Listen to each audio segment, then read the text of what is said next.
नमस्कार दोस्तों, मैं डॉक्टर प्राची आपका चलते चलते चैनल में एक बार फिर स्वागत करती हूँ। आज इस वीडियो के द्वारा मैं आपको प्रवाहिका के बारे में बताना चाहूँगी। जी हाँ, प्रवाहिका जिसे कि हम इंग्लिश में डिसेंट्री भी बोलते हैं। और इस बीमारी में क्या होता है कि हमारे इंटेस्टाइन्स में स्वेलिंग आ जाती है, इन्फ्लामेशन आ जाता है, और जिसकी वजह से हमें दस्त लग जाते हैं, हमें डायरिया हो जाता है, और दस्त के साथ साथ आपको ब्लड भी आता है। तो डिसेंट्री के क्या कारण हो सकते हैं, चलिए अब इसके बारे में हम बात करते हैं। डिसेंट्री यानी कि प्रवाहिका जो है वो इन्फेक्शन होता है, हमारी आंतों का इन्फेक्शन होता है जो कि बैक्टीरियाज, वायरसेस वगैरह की वजह से हमें हो जाता है।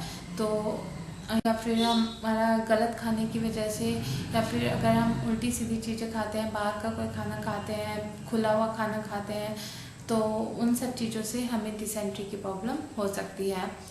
तो इसके क्या क्या लक्षण होते हैं, चलिए अब उसके बारे में बात करते हैं। इसमें क्या होता है कि हमारे जो पेट में दर्द होता है, पेट के नीचे हिस्से में दर्द होता है, और हमेशा ऐसे हमें मतलब ऐसा लगता है कि हमें स्टूल पास होगा, लेकिन वो स्टूल पास होता नहीं है। लेकिन अकड़न जैसी जो दर्द होता है, ऐंठन जैसी दर्द होते हैं पेट में।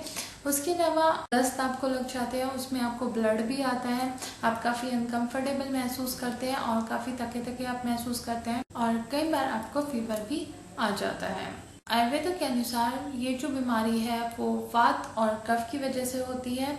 तो चलिए कि जानते हैं क्या हो घरेलू उपचार जिससे कि आप प्रवाहिका में आप आराम आप पा सकते हैं। आपको क्या करना है कि दही के साथ आपको इसबगोल की जो भूसी आती है, जी हाँ, इसबगोल किसी भी मेडिकल स्टोर पर इजीली अवेलेबल हो जाता है, तो उसे आपको दही में मिलाकर पीना है।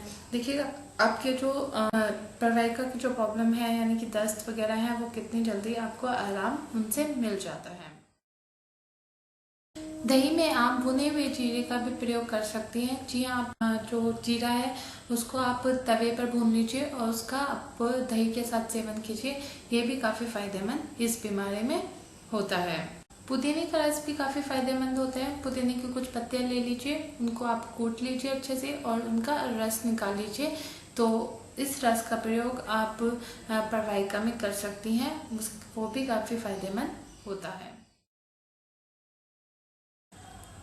आपको क्या करना है कि थोड़े से पानी में तेज पत्ता और दालचीनी, जी हाँ, दोनों ही चीज़ें किसी भी रसोई में किसी भी घर में इजीली अवेलेबल हो जाती है। तेज पत्ता और दालचीनी को आपको पानी में उबालकर इसका काढ़ा बनाना है। जी हाँ, जब वो आधा रह जाए और तो इस काढ़े को आपको घूट घूट करके पीना है। ये भी प्रवाहिका में काफ़ी फायदेमंद होम रेमेडी होती है। चावलों का जो मांड होता है, जी हाँ, चावल जब आप उबालते हैं तो उसका जो एक्स्ट्रा पानी जो बच जाता है वो बहुत लाभकारी होता है। उसमें आपको क्या करना है कि काली मिर्च मिलानी है और हल्का सा भुना हुआ हींग मिलाना है, 1-2 चुटकी, और इस जो चावल का जो मांड है आपको वो पीना है। ये भी काफ़ी फायदेमंद होता है प्रवाहिका में, या फिर जो इन्फ्लामेशन हो जाती है हमारे जो आंत में, उसमें काफ़ी फायदेमंद ये होम रेमेडी होती है। उसी के साथ साथ तुलसी के बीज भी काफ़ी फायदेमंद होते हैं। 10 तुलसी के बीज आप गाय के दूध के साथ आप उनका सेवन कीजिए। सिंपल, मतलब जो सूखे हुए जो बीज होते हैं उनका आप सेवन कर सकते हैं। और गाय का दूध जो हो वो देसी गाय का दूध होना चाहिए। जी हाँ, मैं आपको बार बार ये बताना चाहती हूँ, जो जर्सी जो गाय होती है उसका दूध, उसका मूत्र कुछ भी फायदेमंद नहीं होता है कंपेयर टू जो देसी गाय होती है। बहुत उसका मूत्र भी और उसका जो दूध वगैरह होता है वो काफ़ी आपको फ़ायदा देता है। तो जब भी आप किसी गाय के मूत्र का या दूध का अगर आप प्रयोग करें तो वो गाय दूध देसी ही होनी चाहिए। 1 कप पानी में 2 चम्मच जीरा, जी हाँ, 1 कप पानी लीजिए और उसमें 2 चम्मच जीरा मिला लीजिए और इसे आप उबाल लीजिए। इसका प्रयोग भी आप डिसेंट्री में या फिर प्रवाहिका में कर सकती हैं। तो ये थे कुछ घरेलू उपचार जिनका आप प्रयोग डिसेंट्री में या प्रवाहिका में कर सकती हैं, और आप बहुत ही इजी से ये उपचार है, हर चीज़ आपके घर में अवेलेबल हो जाती है। तो बिल्कुल भी देर मत कीजिए। अगर आपको अतिसार हुआ है या फिर आपको प्रवाहिका की प्रॉब्लम है, डिसेंट्री की प्रॉब्लम है, तो इनका आप प्रयोग कीजिए और देखिएगा आपको कितनी जल्दी आपको फ़ायदा मिलता है। इवन आपको कोई भी एलोपैथी दवा लेने की ज़रूरत ही नहीं पड़ेगी। इसके साथ साथ आपको खाने पीने का ऑब्वियसली ज़रूर ध्यान रखना है। एक तो सबसे पहली बात जो है वो आपको हैवी चीज़ें इसमें नहीं पीनी है, खानी है। चिकन, अंडा या फिर कोई भी बाहर का फास्ट फूड्स या फिर तेज मिर्च मसाले वाली चीज़ें नहीं खानी है आपको। और इसमें एक जो सबसे ज़रूरी बात है कि आपको नारियल का पानी नहीं पीना है। जी हाँ, अगर आपको डिसेंट्री हुई है तो आपको नारियल का पानी भी नहीं पीना है, इसका आपको ध्यान रखना है। अब आता है कि आपको क्या खाना चाहिए। तो लाइट फूड्स जो कि डाइजेस्ट होने में काफ़ी इजी हों, हल्के हों, उन चीज़ों का आपको सेवन करना चाहिए। सूप्स का आपको सेवन करना चाहिए। फ्रूट्स जैसे कि जिनमें सिट्रिक एसिड हो, जैसे कि स्वीट लाइम या फिर संतरा, वाटरमेलन, आपको ज़्यादा करना चाहिए। और ऐसे फ्रूट्स का आपको सेवन करना चाहिए जिनमें कि पानी आपको भरपूर मात्रा में मिल सके। तो पानी आपको जरूर पीना है।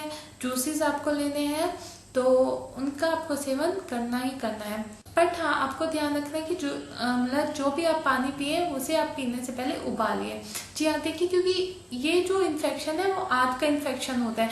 तो आपको जो भी अगर आप खाना खाएंगे तो उसका सीधा सीधा असर उस बीमारी पर होगा। और आप अगर फिर से अगर कोई इन्फेक्टेड जो पानी वगैरह या फिर खाना आप फिर से सेवन कर लेंगे तो आपको बिल्कुल भी इस बीमारी से छुटकारा नहीं मिलेगा। तो इन सब चीज़ों का आपको ध्यान रखना है। पानी जरूर उबाल कर पीजिए, उबालिए और फिर उसको ठंडा कीजिए और तब वो साफ पानी का प्रयोग कर सकती हैं। तो इन घरेलू उपचार का प्रयोग कीजिए। इन थोड़े आहार विहार का ध्यान रखिए, अपने खाने पीने का ध्यान रखिए। देखिएगा आपको जो प्रवाहिका की प्रॉब्लम है, जो डिसेंट्री की प्रॉब्लम है, उससे आपको कितनी जल्दी छुटकारा मिल जाता है।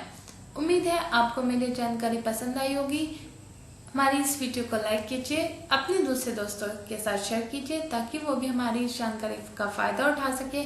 और हमारे चलते चलते चैनल को सब्सक्राइब करना मत भूलिए। Thank you.